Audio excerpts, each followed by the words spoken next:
Day 32, and lots of great things happening. It's been a busy day of learning today with all the different programs.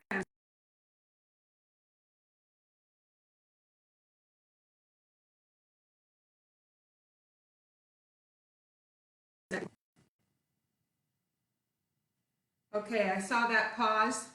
I'm gonna cross my fingers. We're gonna hold on. I don't know what the pause was for, but anyway. Okay, so welcome. Today the topic is about grounding and centering. And what I'm going to do is I'm going to take some of the concepts we played with yesterday about turning, where you can become ungrounded and uncentered, and I'm going to try to bring that back. And I want to talk about the key pieces of being grounded and centered. So yesterday, I sat down and did the saber set. And so today, what I'm going to do is I'm going to do the saber set standing. I'm going to use my short saber so I don't hit the chandelier. And hello, Jeanette. And so let's do the standing saber. I'm going to see how much room I've got in here. But you saw me yesterday do the seated version. So you can do that. And you're just going straight forward and back with all of the actions. If you've never done saber before, you want to get a kitchen spoon, wooden spoon, and you can do some of the actions. Just focus on hands.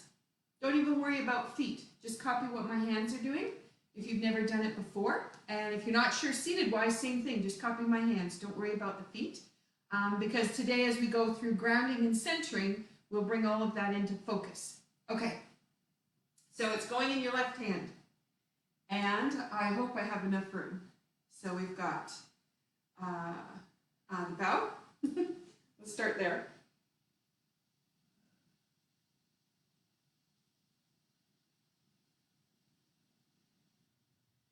And then sink. You're going to go to your right. Then you're going to step, patois, reach up. Ooh, it's been a while since I did the standing version. Sink back. Right hand. Let that come back. You're going to step into the back left corner. Push out. Rise up. Open the spine. Dropping it down. It's going to roll the blade up. Turn it over. Spine rotation. And then step with your right foot and turn. Turn the blade over. We're going to go backwards. Sink into the left. Step right. Sink into the left. Step right. Sink into the left. Step right. It's a good view to get the figure eight pattern here. Step forward into the left, back into the right. Comes through. Pushing out. Comes through. Push to the front. So step patois with your right. Go over your left shoulder. Step into the right corner with your left foot. Hand goes to the wrist. All the way around. Step left again. Then the patois turns, which we did last day. Down to your hip. Goes around to the left. Step with the left foot to the back left corner. And then patois. All the way around to face your right side. Sink back. Drop that saber. And into the right corner. Patois. Turn. Down to your hip. Change hands. Step with your left foot. Heel kick your right. Hold the flowers. Goes up. You're now going to be facing your back, and your left hand comes around to strike the tiger. Hold the flowers. Right foot comes around. Strike the tiger. Step patois, looking left. Heel kick your right foot. Two-handed chop. right into my flowers, comes up. This is going to go all the way around, over the top, so now you're facing the back. Goes down to your hip, let it roll up. You're going to go straight across the back and into back right. Drop the saber, you're now looking on the right side, and you go aqua left, touch. Sweep, aqua right, touch. Aqua left, touch. Aqua right, touch. This is going to go all the way around into the corner, and then spiraling back out, turn, turn, and then sink down into your right. Step apart, it's going to go up and over, two-handed chop. Step with your left foot, it's going to go around, point the toe, step aqua, comes out. This is going to turn to the left side, go down your right leg, put it into your left hand, let it come back, two-handed strike, turn and cross,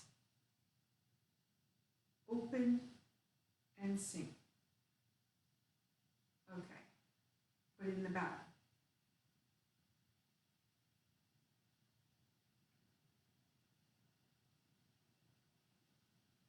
All right. I managed to fit it in this tiny little space. Hope you did at your house. Okay, so there's standing saber. We're going to use some pieces actually from saber for our concept today. But let's go to seated 17 for those people that need seated. So you have that option. All right, and let's put the bow in as well. Gratitude is good. So coming down, we're just going to do 17 of Tai Chi. Sink. Okay, this is going to pull you up onto the sit bones and then sink. Fingertips will go towards each other. Right hand is going to pull out. Hold the ball. Left grasp bird's tail. Hold the ball. Grasp bird's tail. I'm going to go into the center of the palm, calming the mind. Bow and arrow back. Palm to palm. Open the hands. Two hands go up. Sink that back. You're going to go through lower dantian, whip to one side. Reach out. Step up to raise hands. Right hand is on the top. Lengthen down the spine. This is going to come out, falling forward. White stork spreads wings. Lift, lift, lift, lift. Up through the spine. Rotate. Rush knee left. Step, strum the pei-pa. Left hand is on the top this time. Down the spine. Open that.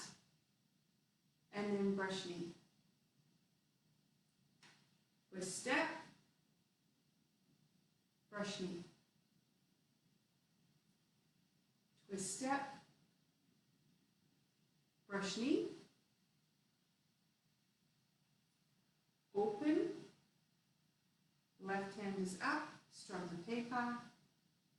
Open. Brush knee. Twist step. Hold the flowers. In, out. Wipe the sleeve. And punch. Wipe the sleeve. Two hands. Here to close the entrance is going to go up. Sink.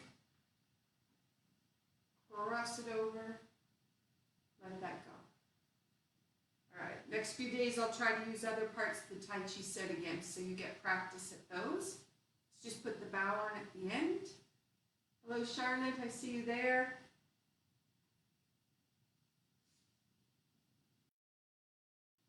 Sink up through the top of the head.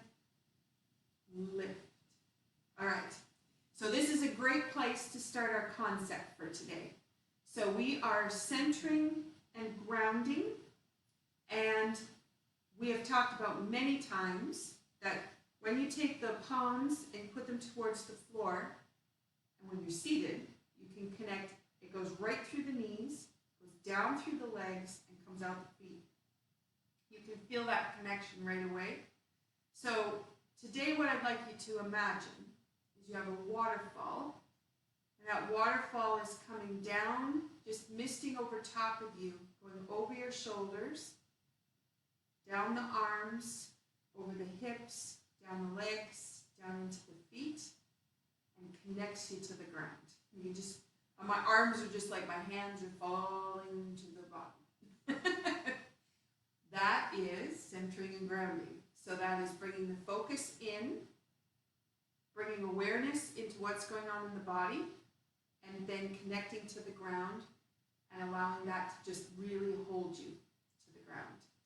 Okay, this is important because a lot of times when you're in your head and you're thinking a lot and you're trying to solve problems, whatever, your head is doing all that work, you actually sometimes disconnect from the earth, and you just can't ever seem to quite get everything all together. It just seems like, oh, all these scattered thoughts, and I just can't seem to hone it in. That's because you need to come back and ground. Okay, so one way that you can do that is just those palms to the knees, to the calf muscles. I can just feel them vibrating down to the feet. Connect. So if I bring that waterfall over top again, just let it mist down. I just imagine past the head, over the shoulders, down the arms, there go my hands, down the hips, down the legs, to the bottom of the feet. Connect. Okay. So we've got that little piece happening.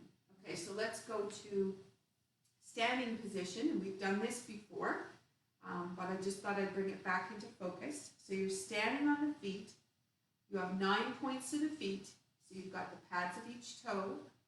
You have the outside pinky ball. You have the inside big toe ball. You've got to cross that centerpiece. Then you've got along the side of the outside of the foot, and then you've got the heel. So those points should, as you're standing on them, all be even. If you're completely grounded and connected, that will be completely even. So, right, big ball is a little bit more pronounced. The heel kind of on my right side, on the inside, and not all the ball of the foot, not all the toes are connected. Definitely can feel that. So let's see if we can get them connected. So let's just work on the first part of Tai Chi and bring that commencement in. So push down into the feet, let the hips open, back lets go, and the arms float. And then letting the hands go, sink. Now I want you to add your breath to that. So you've got a breath in, that expansion and contraction. Let it go. So now, if you were thinking about the waves on the water, sink. And how everything ebbs and flows in a nice pattern. And how your feet are connected down into the sand. And you can completely feel yourself connected as the water kind of pulls you down into the sand, and the feet just completely are engaged. Let that go. Okay. So now let's add the next little part. So you turn fingers towards each other, and then the right hand pulls out. Right toe turns. Left heel lets go. Sink. Now right here we're thinking grounding. So you have a spiral that goes down into your right leg. It's turning clockwise. And you have a spiral in the left leg that's going counterclockwise. And you just kind of sink down into 70% weight in front, 30% in the back. And then hold the ball. So as you shift your weight to 100%, you feel that connection to the ground. Step towards your right corner. Left grasp towards tail. Sink down into that left foot. Feel that counterclockwise rotation in the foot, clockwise in your right one. Sink. So now you've got 100% weight in that left foot. Place the foot right to the side wall, and I'm going to go into middle of the hand, which is calming the mind, and I'm just going to sink down into your right foot as you flow into it. Turn the hand, palm pulls to come back. Palm to palm, sink. Open the hands, sink. Two hands go out, sink. And this is going to come back. Now you're in your left foot, all the way around, face the left, spiraling on the left toe, sink. Drop, totally connected to the ground, and then pull apart. Yesterday we worked on turns, so we're just combining some of those concepts in. Okay, so now feel your connection in your feet. Place the hands so that they're connecting the same as the feet down into the floor. I'm hoping you've noticed that your hips have released, your back is opened, your spine has lengthened, and now there's a different kind of connection that's happening with your feet. So if you imagine now that waterfall coming down, cascades, just a gentle mist, so it's not thundering down, it's a gentle mist that just kind of goes down and sweeps all the way to the floor. So if you just imagine that, and just feel that sweep of the water down, connecting you to the ground, and then hopefully that's giving you a much stronger position on your feet. Excuse me. Okay, so that gives us the opening of Tai Chi with your feet standing. If you want to stay standing, you can do that. I'm going to sit down for those people that need seated. And I'm going to do the same kind of connection through the feet. So you feel them on the floor. Feel that connection of your feet to the spine. Feel the sit bones connecting to the seat, because that is a way of grounding as well. You can use your feet, but sometimes you don't have that option. So sometimes it's how it comes from the tailbone. And then we know that we need to lengthen all the way up the spinal column up to the top of the head. So from there, what I want you to do to connect is do that same first little bit of the Tai Chi set and notice where your feet are. So notice what they feel like before we start, and then push the weight into the feet, and it's going to lift your arms. And I say push, but it's like just be aware, that's all. Sink. So the hands are coming down, they're connecting to the knees, to the ankles, to the feet. Hands are going to turn to open that back, and the right hand is going to pull forward. You're going to lengthen out the top of the head as you fall into the feet. Push into the feet to bring you back. Left grasp bird's tail. Give that pause for a moment. Sink. Pushing back. Pause for a moment as you hold the ball. Hands go into the center of the palm. Push into the feet. Pulls you back. There's that pause. Hands come back together, falling into the feet. Push into the feet. There's that moment of pause at the top. And then this is going to go out, sink. Push into the feet. This is going to come across, lower dantian. Fingertips connect to each other. Now you close those fingers on the right side. Fall. Okay, so that just gives you that same pattern. Okay, so we have awareness of the feet, connection to the floor, and the connection of the feet to the tailbone. So when you pushed into the feet, the tailbone turned to line up with the floor and allowed you to roll up, not a big roll, the spine does it itself, but it rolls you up into the position rather than your back muscles contracting to pull you back. Okay, check in with your feet. See what you noticed about your feet now. Aside from being very alive. Okay, now go to standing and see how your feet now feel. Okay, I'm closer. still have a couple of toes not connecting. So the toes not connecting are in the middle, kidney and bladder. Okay, that would then make me wonder, did I drink enough water today? Have I got everything connected that flow of energy is coming through? And my answer might have to be not as much as I should have. I think that would be my answer. Okay, so just trying to find that. Okay, so that gives you one way of playing with centering. You could walk all the way through the Tai Chi set doing that. Let's take from part 3 of the Tai Chi set, parting horse's mane, because you're doing like a brush knee, but when you step, it's a little